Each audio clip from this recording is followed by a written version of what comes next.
ഇതാണ് കുത്തിത്തിരിപ്പ്. ഇതാണ് കുത്തിത്തിരിപ്പ്. എല്ലായിടത്തുമുള്ള പ്രശ്നങ്ങളാണ്. എന്താ പാലാ ബിഷപ്പിനെ കുത്തിക്കൊല്ലാൻ തീരുമാനിച്ചില്ലേ? പാലാ ബിഷപ്പിനെ പിടിച്ച് അകത്തിടാൻ തീരുമാനിച്ചില്ലേ?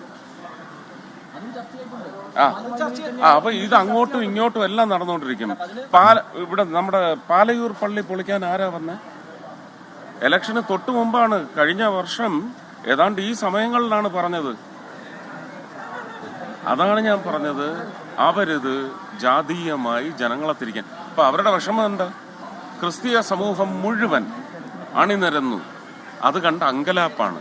അല്ലെങ്കിൽ പിന്നെ എന്താ ആങ്ങളെയും പങ്ങളും വരാഞ്ഞത്? എന്താ വരാഞ്ഞേ? അല്ല, അതിന് തിരിച്ച് ഞാൻ പറഞ്ഞിട്ടുണ്ട്. ആ കണക്ക് നിങ്ങൾക്ക് അറിയാവല്ലോ അല്ലേ?